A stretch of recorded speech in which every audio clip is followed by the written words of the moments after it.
quando o Susano apareceu na Faculdade de Direito a perguntar-me se eu não me importava de vir cá hoje apresentar um livro, disse-lhe que sim, ele acrescentou que era ao lado do professor Adriano Moreira, eu disse que não.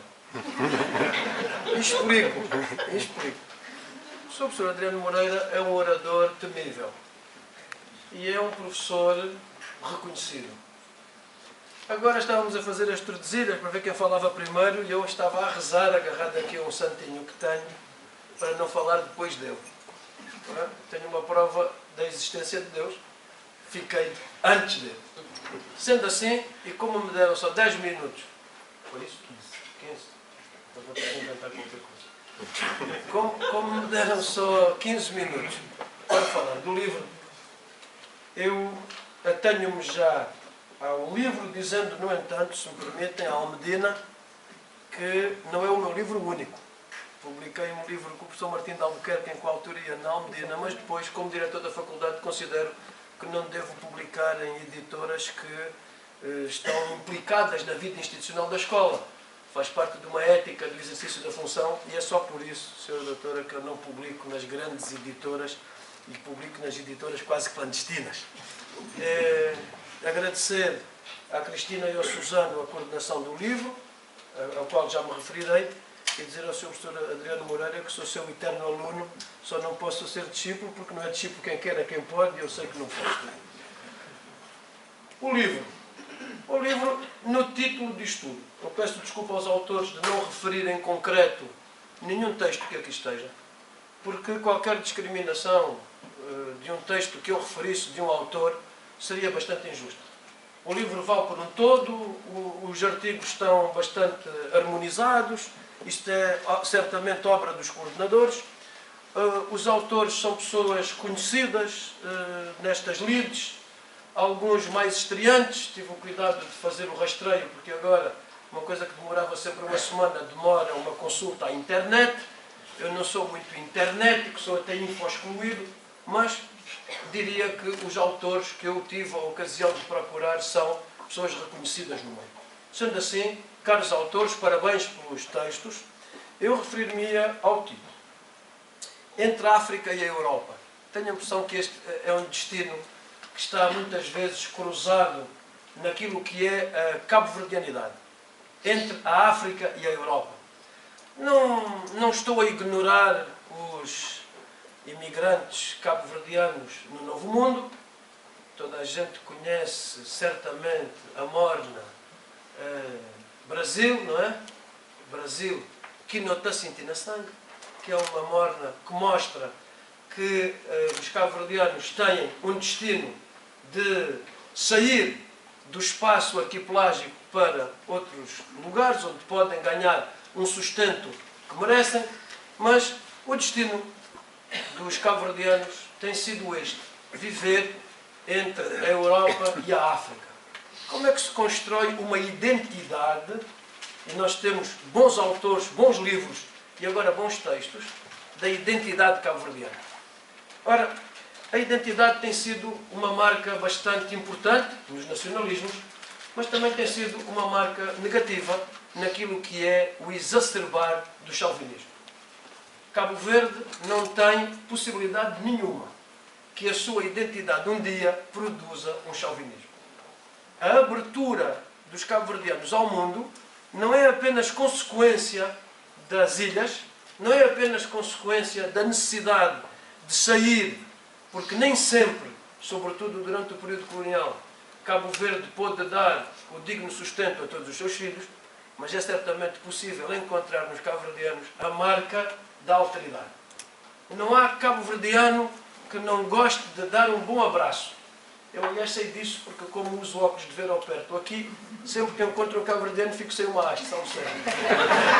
Um abraço tão apertado, um abraço tão firme, que é uma marca que me fica, aliás, também no bolso, dessa vontade de afeto. Ora, a insularidade produz, muitas vezes, esta vontade do outro. As ilhas são próximas, mas todo ilhéu é um homem que precisa do encontro. Os textos que nós lemos dos autores cabo-verdianos mais antigos não queria falar dos lugares comuns, de Eugênio Tavares, do Baltazar Lopes, tantos outros jovens que estão a escrever e que estão a descobrir pela escrita o encanto de falarem uma língua que pode ser outra. De terem duas línguas. De terem um crioulo, que todo o cabo-verdiano aprende desde o seio materno. Se me permitem um fait divers, outro dia encontrei na Faculdade de Direito um moço que dizia: eu sou de Cabo Verde. Disse: bom, que bom. E dirigi-me a ele em crioulo. E ele disse: professor, eu não falo crioulo. Não me levem a mal. Não é cabo-verdiano. Os cabo-verdianos têm gosto em falar o crioulo. Não falam o crioulo para excluir ninguém. Às vezes encontramos grupos de cabo-verdianos que falam em crioulo e tal, né? E dizem: esse indivíduo não está a perceber que está aqui uma pessoa que não entende, isso não fica bem. Mas assim que percebem que há alguém que não entende, ou ensinam, ou mudam o registro para o português. O crioulo não é uma língua de exclusão, não exclui ninguém. Aliás, o crioulo, estando em Cabo Verde um mês, não há pessoa que não aprenda pelo menos os rudimentos do crioulo. E o mais difícil hoje é lê-lo. Eu, pelo menos, tenho uma grande dificuldade entre capas, Ys e Ws, que eu não sei se isso corresponde a uma forma de diferenciar. Já li vários textos sobre isso. Aliás, há uma polémica engraçadíssima sobre se se escreve cabo-verdiano com I ou com E, e isso tem levado a rios de tinta. E estas polémicas mostram o gosto pela língua e o gosto pela polémica. Entro então na democracia. Não há democracia sem polémica. E não há democracia sem contraditório. Portanto, mesmo que durante um certo período da sua história, ligada aos movimentos que se seguiram às independências nacionais, Cabo Verde possa ter tido um partido único e não tenha tido a democracia através do movimento dos partidos, creio que a democracia nunca esteve ausente de Cabo Verde. Porque bem me recordo de ir às ilhas nesse período e da crítica ser feroz e não ser muito escondida.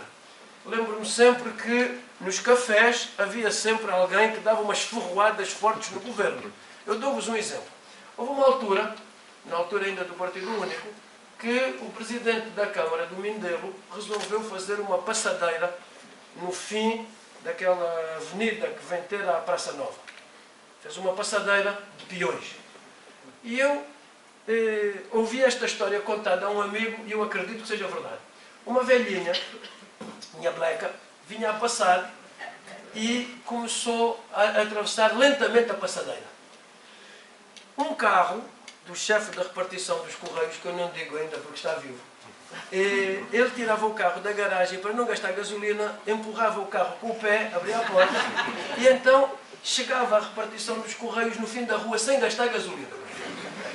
Bom, a senhora começa a atravessar a estrada lentamente e o senhor começou a travar o carro com o pé para dar tempo à velhinha de atravessar a passadeira. Mas no andar trôpego, o homem teve mesmo que parar ali, fazer a ignição e continuar o caminho. Abriu o vidro e disse: minha bleca, pelo amor de Deus, estou a vê-la desde lá de cima, você ainda está no meio da passadeira. Ela disse: a culpa é do governo, em vez de pôr aqui um corrimão, pintou isto no chão. Estão a ver como